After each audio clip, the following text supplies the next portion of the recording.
There are still more questions than answers when it comes to assessing the progress of the European construction industry, but for anyone who's so inclined, there's much to be optimistic about. It would be unfair to suggest that all is well everywhere, but with the political and social uncertainties that still hang over the continent, and the fast pace of technological change, it would be a brave commentator who felt that they could stick their neck out and state categorically what is around the corner. Of course, it's perfectly possible to make forecasts based on forward orders and projects underway, but the rugs could be pulled out from under many of these projects for a host of reasons. There is, however, a great deal of optimism about. As easy as it is to point out the potholes in the road ahead and the blind corners with who knows what hidden round them, there are major projects providing some extremely bright spots. The Grand Paris Express rail project in France is an obvious example of a European highlight. It's probably the largest project in Europe at the moment, with its plans for 4 additional lines, 200 kilometres of new railway lines, and 68 new interconnected stations.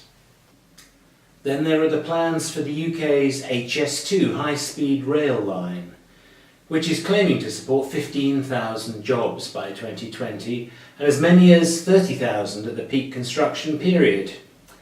A bucket of cold water could be thrown over that optimism, however, by wondering whether Britain post-Brexit, the decision to leave the European Union, will be able to find the requisite workers to achieve this. The fairest answer to this is probably that nobody knows. Brexit is riddled with uncertainty, and nothing yet has happened to prove the point one way or another. Indeed, as I speak now, there's been no hard and fast decision on anything to do with Brexit, so it's all guesswork at this point. This lack of clarity over Brexit is the hardest part of the problem at the moment. There are commentators who feel that the UK is heading towards next year's deadline like a bird preparing to take off and soar into the blue skies, and others who might compare it to a lemming, but nobody can say for sure which scenario will be closer to the truth. And Brexit is only one of the uncertainties in Europe, a big one for certain, but there are other examples of political unrest around the continent. While all this is going on, the speed of change in the industry as a result of technological innovation is almost unprecedented. This is the time of the 4th Industrial Revolution, or Construction 4.0. The fact that this period in history merits a name is an example of how important it is for the future of the industry.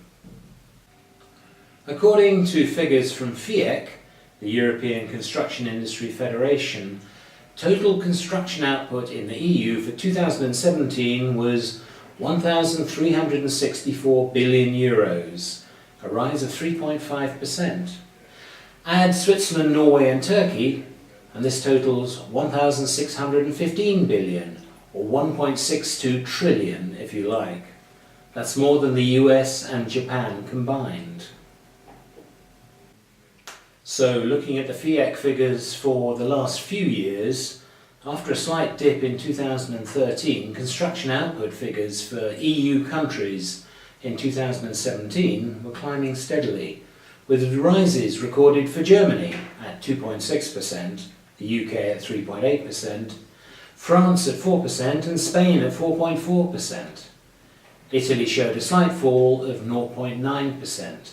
And these 5 countries remain comfortably ahead of the other European countries in the league table. It would take a seismic shift of extraordinary proportions for this top 5 to be overhauled by any of the following countries. That's the Netherlands, Sweden, Poland, Belgium, Austria, Finland and Denmark. The big 5 countries are all expecting growth in 2018, with Germany likely to post 5% growth. The UK a relatively modest 0.4%, France 2.6%, Italy turning a small decline into a 2.4% rise, and Spain showing an increase of 4.7%.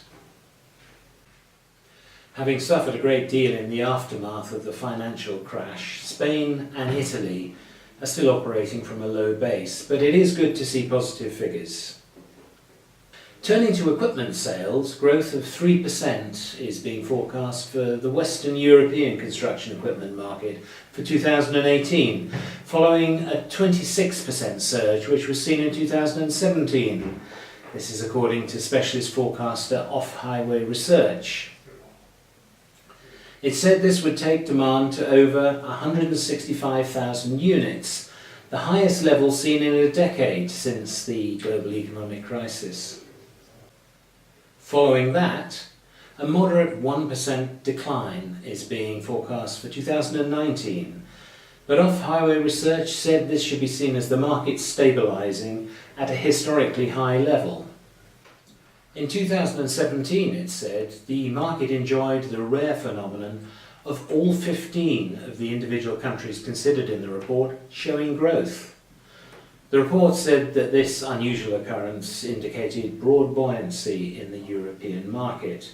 At the current level of 160,000 to 165,000 unit sales, Off-Highway Research said it would argue that European demand was as strong as it could be without overheating.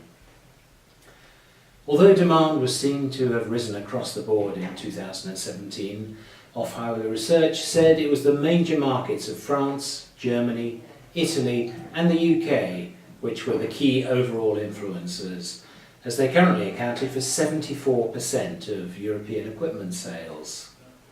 Demand for construction equipment has plateaued at a high level in most of the northern and mid-European markets, it added, while the coming years were expected to see a gradual decline in annual sales. The forecaster said that at this stage no sharp downturn was forecast. On the other hand, it pointed out that Brexit could have a serious destabilising effect. However, with the future terms of the relationship between the EU and the UK yet to be decided, Off-Highway Research said it was impossible to quantify the potential impact. Meanwhile, continued growth in southern Europe, most significantly Italy, should partially offset the declining sales further north. This should see the overall European equipment demand maintained at strong volumes for 1 or 2 years at least, the report said. The overall picture for construction output and machine sales in Europe has to be seen as a bright and positive one for the most part. An optimist might simply be happy with the figures as they are, with more good news a distinct possibility over the next few years. A more pessimistic commentator might point to the many uncertainties that are lurking like dark clouds on the horizon, threatening deep shadows and possibly storms even. A large proportion of these unknowns are political in their makeup and are by their very nature man-made and unpredictable. The hands on the purse strings may provide the necessary finances, or the lack of confidence that dogged the markets for several years after the global financial crash might return. Those hands might nervously tighten round the neck of the purse, slowing or even halting projects and inhibiting growth. The hazards that the industry could face include all manner of political disharmony from countries inside and outside Europe. There's a perceived threat from China, as state-controlled companies are worrying many in the EU with their ability to undercut homegrown tenders. That's another area in which time will tell. It's hard to see whether this will actually prove to be a major problem or not, but a lack of a level playing field, as China does not allow reciprocal operations within its borders, is seen as a concern. And it's not only within the construction industry that changes are likely to be seen. There are political swings in many European countries that will have a major effect on the daily lives of citizens, as well as threatening construction projects. The changes might open up new opportunities too, so it would be wrong to dress up all changes as going in the wrong direction. The construction industry is facing an exciting period, of that there is little doubt. As part of the fourth industrial revolution, construction is, to a certain extent, playing catch-up. But sometimes that's no bad thing. It's possible to jump several steps on the climb to the new digital world of the future, saving time and money, and learning from other industries' experiences.